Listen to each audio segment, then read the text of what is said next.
Hi, in this video I'm going to give you an overview of the boll count feature of the app. And it's a new feature and it does two things. It allows you to record boll counts in a field, and this is, keep in mind, this is just GoSat fields we're talking about here at the moment. So for a GoSat field you can record your boll counts while you're in the field on that field. The other thing we're trying to do here is correlate yield to KC value. So we can obviously take a boll count, and based on the crop yield factors we can predict a yield. But what we're trying to do here is spread those readings out over a field and then use the KC value as a predictor of the yield for those measurements as well. So we say, okay, you took a boll count in that KC value, so all the field that has that KC value should have that yield, and a higher KC value will have a better yield, and a lower one a lower yield, and we'll use this correlation to try and build a yield. And that's the end game. So first of all we'll start with the idea of how we're collecting the boll counts, and then we'll have a look at how the yield is displayed in our app. So for boll counts, and remember it's just for GoSat fields, so we open up the menu system and we have this boll count. Now what this does, and I'm just going to click on this magnifying glass here, so let's search, and it's brought back all the GoSat fields that I have access to, and I'm online.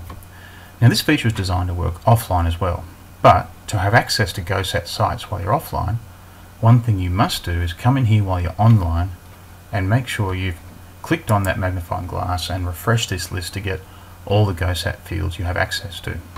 Once you've done that once, you can then go offline and you'll have access to those GoSat sites. So let's say I'm out in the field, I want to go to my GoSat field and I want to take a boll count. What I do is I click on this boll count icon here, and it opens up a page that is displaying the field in the top and my list of boll counts down the bottom. And what we have is this little red marker here, and it just puts it up the top left corner by default. What this marker does is let you record where you took that boll count from. So the idea is that this marker is on where you are when you register a boll count.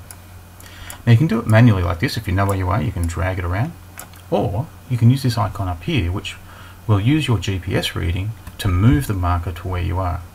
Now I'm on my desktop, so it's not going to work on the desktop, but if you click on it, it'll give you a reading finished, and when you're actually online, instead of this red can't get GPS, what you'll do is get a reading of how accurate that reading was. So it might say accuracy 10 meters or 5 meters, and that's great. Or it might say accuracy 200 meters, in which case you might want to take another reading, or if you can't get a good one, just resort back to using the manual location of where you are. So step one is getting that marker to where you are, either through this icon or manually. And once it's where you are, you click on this plus button. That gives you the edit page, and all I do is type in the boll count, click on update, and there it is. And this is ordered from most recent reading to oldest reading, so all your new readings will be at the top. If you want to delete a reading, then you click on the garbage bin there and click delete. So I'm just going to do a couple of readings here, so I might take one up there. I might take one down here, and so on. Now if I'm offline, I can still do what I'm doing here, and I can still go here and I can search and go to another field and take other boll count readings, and it will save those boll count readings so long as you don't close the app completely.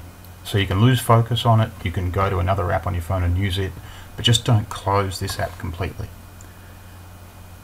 Once you come online again, it'll resync the data. You can either do it manually, so while you're on one of these you can click on this button here and that will resync everything when you go back online.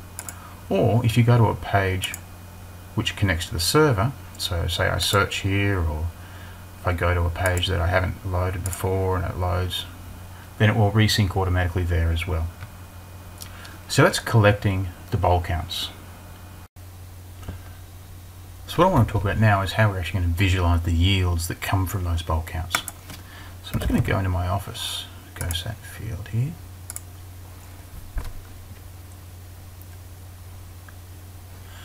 And what we've done is place the yield on this etc graph. So our yield in bales per hectare is displayed here as a column.